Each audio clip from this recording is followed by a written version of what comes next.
आज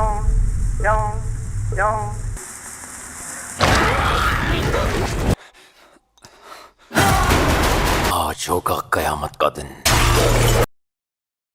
जब इंसान अपना सबसे बड़ा दुश्मन खुद बन जाए तो दुनिया कैसे बचेगी। 28 साल पहले शुरू हुई तबाही ने अब एक नया रूप ले लिया है। इंसानी खून में बसा रेज वायरस अब तीसरी पीढ़ी तक पहुंच चुका है। इंसान और ज़ॉम्बीज़ के बीच की दूरी भी अब लगभग खत्म हो चुकी है। इस बार कहानी एक युवा जेमी पर केंद्रित है जो अपने अतीत की तलाश में वायरस से तबाह हो चुके ब्रिटेन के वीरान गलियों में अपने बेटे के साथ कदम रखता है। लेकिन उसे नहीं पता था कि उसके खून में ही इस महामारी का सबसे बड़ा राज छिपा है। क्या उसका खून ही इलाज है या विनाश का कारण? रेज वायरस ने एक बार फिर से इंसानियत को घुटनों पर ला दिया है। अब ना कोई कानून है ना कोई सरकार, सिर्फ बचे हैं भूखे तेज पागल संक्रमित। और अब इंसानों की जंग उनसे भी तेज और शातिर ज़ॉम्बीज़ से है। क्या इंसान फिर से उठ खड़ा होगा या ये इस धरती का आखिरी अध्याय है? डैनी बॉयल जिन्होंने Oscar winning slam dog millionaire बनाई, उन्होंने ही 23 साल बाद कमबैक किया है 2025 की बेहतरीन मूवी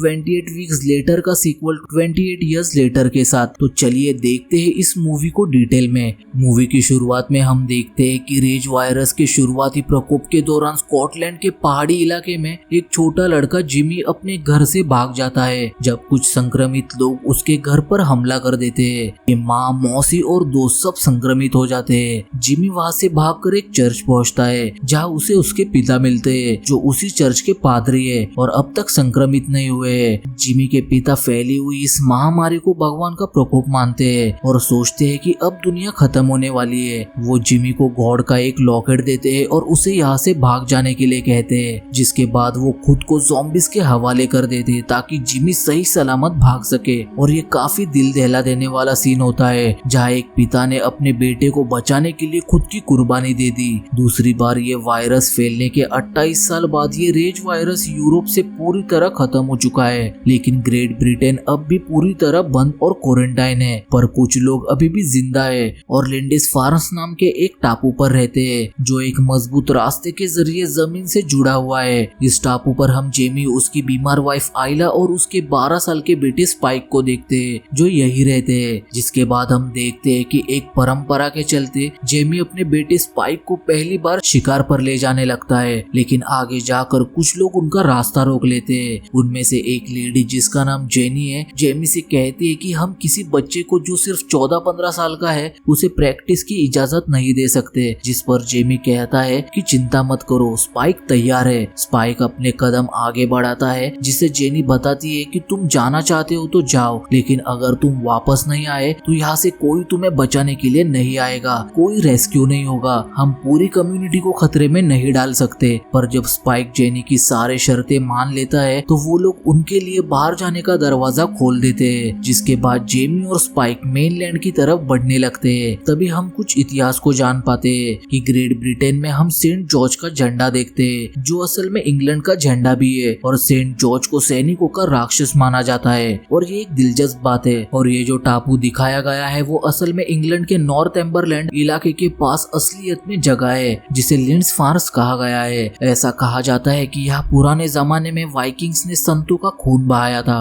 और ये टापू सड़क के जरिए मेनलैंड से जुड़ा है, लेकिन वो सड़क सिर्फ तब दिखती है जब लो टाइड होती है, यानी जब समंदर का पानी कम होता है। और इसी वजह से गांव काफी सुरक्षित माना जाता है और जेमी और स्पाइक इसी रास्ते से मेनलैंड की तरफ बढ़ रहे हैं। लेकिन अब यहाँ कोई जंगल नहीं बल्कि सिर्फ खुली जगह है। लोगों ने इस पूरे इलाके को तबाह कर दिया है और जहाँ पर भी थोड़ा बहुत जंगल बचा है वह ज़ॉम्बीज़ का कब्जा है। जैसे जैसे ये लोग आगे बढ़ रहे थे उन्हें वहाँ किसी के होने का एहसास होता है। आगे बढ़ते हुए जेमी को एक ज़ॉम्बी दिखता है और यहाँ से ही स्पाइक की प्रैक्टिस शुरू होती है। स्पाइक उस ज़ॉम्बी को तो सही निशाना बनाता है, लेकिन उस ज़ॉम्बी की आवाज से वहाँ और भी कई ज़ॉम्बीज़ आ जाते हैं जो उन पर हमला करने जाते हैं। वो दोनों सारे ज़ॉम्बीज़ को मारकर आगे बढ़ने लगते हैं और एक पुराने घर के पास आते हैं। अंदर आकर वो देखते हैं कि एक परिंदा एक लाश को खा रहा है जिसे किसी ने उल्टा लटका कर मार दिया था। लेकिन अफसोस वो लाश भी अब एक ज़ॉम्बी में बदल चुकी थी जिसे स्पाइक मार देता है। जैसे ही वो दोनों खुले इलाके में आते हैं वहाँ उन्हें कुछ ज़ॉम्बीज मिलते हैं जिनका लीडर था अल्फा और ये वायरस का नया रूप था जिसे इंसान इन्फेक्ट होने के बाद काफी तेज, ताकतवर और चालाक हो जाता है। उन ज़ॉम्बीज से बचने के लिए बाप बेटा दोनों एक सुनसान झोपड़ी में छिप जाते हैं। कुछ वक्त बाद जब रात होती है तो वो दोनों दूर एक आग जलती हुई देखते हैं, पर वो इस वक्त बिल्कुल भी बाहर नहीं जा सकते थे। उसी दौरान पूरी की पूरी झोपड़ी ढह जाती है, लेकिन वो दोनों सही सलामत बाहर आ जाते हैं। अब इनका यहाँ रहना खतरे से खाली नहीं था क्योंकि इस वक्त अल्फा अपने शिकार पर निकला होगा, इसलिए हाई टाइड होने के बावजूद दोनों अपने गांव लौटने लगते हैं। पर वो दोनों भी अनजान थे कि अल्फा की नजर उन पर पड़ चुकी है जो उन दोनों की तरफ ही बढ़ रहा था। अल्फा को अपने पीछे आता देख जेमी और स्पाइक अपनी जी जान लगाकर भागने लगते हैं। जैसे ही वो दोनों गेट के पास आते हैं जेमी चिल्लाकर सारे गार्ड्स को इत्तला कर देता है कि अल्फा हमारे पीछे आ रहा है। गार्ड्स अल्फा पर हमला करके कुछ देर के लिए उसे रोक देते हैं और सही सलामत जेमी और स्पाइक को अंदर ले लेते हैं। अंदर आकर स्पाइक के बेहतरीन किलिंग स्किल्स के लिए पूरे कम्युनिटी में एक जश्न होता है और सारे लोग काफी खुशी से झूम रहे थे। इन सब के बीच स्पाइक को अपने पिता से नफरत हो जाती है जब वो अपने पिता को किसी गैर औरत के साथ देखता है। उधर से घर आने पर एक बूढ़े शख्स से स्पाइक को पता चलता है कि जो आग उसने मेनलैंड में देखी थी वो शायद डॉक्टर इयान केल्सन ने लगाई होगी। वो बूढ़ा शख्स ज्यादा कुछ इस बारे में स्पाइक से कह नहीं पाता, इसलिए सुबह होने पर स्पाइक उस डॉक्टर के बारे में अपने पिता से पूछता है कि अगर कोई डॉक्टर जिंदा है तो अब तक हम मॉम को उसके पास क्यों नहीं ले गए। जेमी स्पाइक को बताता है कि कल रात वाली आग डॉक्टर इयान ने ही जलाई थी, एक अकेला आदमी जिससे गांव के लोग काफी डरते हैं। लोग कहते हैं कि वो लाशों को जलाता है और कुछ अजीब रिचुअल्स करता है। स्पाइक को ये सारी बातें फालतू लग रही थी, इसलिए वो गार्ड्स का ध्यान भटकाने के लिए एक झोपड़े में आग लगाता है और जैसे ही सब लोग आग बुझाने में लग जाते हैं स्पाइक अपनी मॉम को लेकर मेनलैंड आता है ताकि वो डॉक्टर इयान को ढूंढकर उनसे उसके मॉम का इलाज करवा सके। वही जब वो लोग आगे बढ़ रहे थे तभी स्पाइक उसकी मॉम के पीछे एक ज़ॉम्बी को देखता है जिसे वो मार देता है, लेकिन उसकी चीख से वहाँ और भी कई ज़ॉम्बीज आ जाते हैं जिनसे बचने के लिए वो लोग एक गैस स्टेशन में छुप जाते हैं, पर वो ज़ॉम्बीज उन पर वहाँ भी हमला कर देते हैं। इसी दौरान स्वीडन का एक नोटो सोल्जर एरिक जो अपने टीम के बाद अकेला ही जिंदा बचा था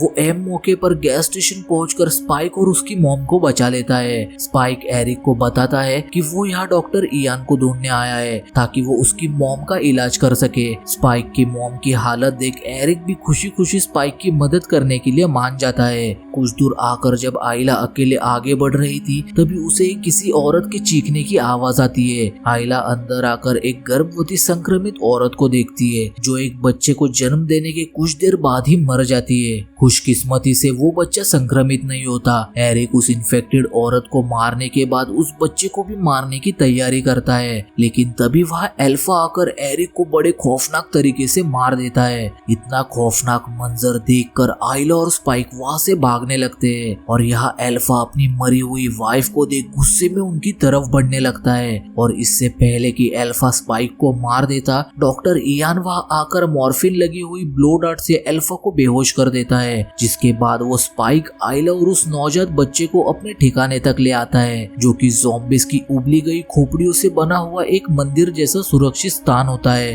रात होते ही स्पाइक इयान को उसके मॉम का ट्रीटमेंट करने के लिए कहता है। डॉक्टर इयान जब आइला की जांच करते हैं तो उन्हें पता लगता है कि आइला को लास्ट स्टेज कैंसर है और अब उसका बचना नामुमकिन है। आइला की इच्छा पर डॉक्टर इयान आइला को मॉर्फिन का डांट मारकर उसे एक शांतिपूर्वक मौत दे देते हैं। इसके बाद अगली सुबह वो आइला की साफ की हुई खोपड़ी स्पाइक को देता है और इस वक्त स्पाइक अपनी मॉम की खोपड़ी देखकर पूरी तरह टूट चुका था। फिर भी वो हिम्मत करके अपने मॉम की खोपड़ी को उस मंदिर के सबसे ऊंची जगह पर रखता है एक याद के तौर पर। जिसके बाद एक बार फिर से अल्फा अपना बदला लेने डॉक्टर इयान इयान के ठिकाने तक आता है, लेकिन किसी तरह स्पाइक और डॉक्टर इयान अल्फा से बच निकलते हैं। कुछ देर बाद हम स्पाइक को देखते हैं जो उस नवजात बच्चे को लेकर अपने गांव लौट आता है और उस बच्चे को एक चिट्ठी के साथ गेट पर छोड़कर मेनलैंड वापस लौट जाता है। जेनी उस बच्चे को सुरक्षित अंदर ले जाकर जेमी को सौंप देती है, क्योंकि छोड़ी गई चिट्ठी में जेमी का नाम था और उस चिट्ठी में उस बच्ची के बारे में सब कुछ लिखा हुआ था